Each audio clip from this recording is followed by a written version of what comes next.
If anybody should be able to understand evolution, it is me. Because I make molecules for a living. And I don't just buy a kit and mix this and get that. I mean, ab initio, I make molecules. I understand how hard it is to make molecules. I understand that if I take nature's toolkit, it can be much easier. Because all the tools are already there, and I just mix it in the proportions that, and I do it under these conditions. But ab initio is very, very hard. I don't understand evolution. And I will confess that to you. Is it okay for me to say that I don't understand this? Is that all right? I know that there's a lot of people out there that don't understand anything about organic synthesis, but they understand evolution. I understand a lot about making molecules. I don't understand evolution. And you would say that, wow, I must be really unusual. Let me tell you what goes on in the back rooms of science. With National Academy members, with Nobel Prize winners, I have sat with them. And when I get them alone, not in public, because it's a scary thing if you say what I just said. And I say, do you understand all of this, where all of this came from and how this happens? Every time that I have sat with people who are synthetic chemists who understand this, they go, nope. These people are just so far off on how they believe this stuff came together. I have sat with National Academy members and Nobel Prize winners. Sometimes I will say, do you understand this? And if they're afraid to say yes, they say nothing.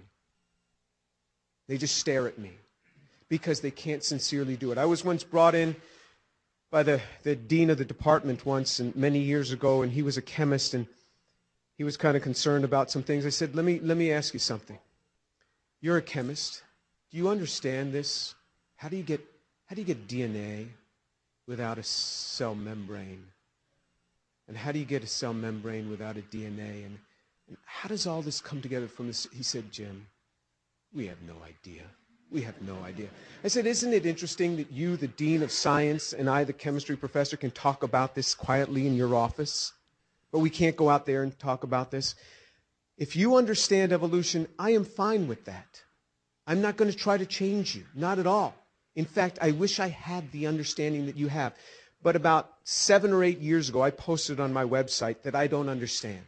And I said, I will buy lunch for anyone that will sit with me and explain to me evolution, and I won't argue with you until I don't understand something. I will ask you to clarify.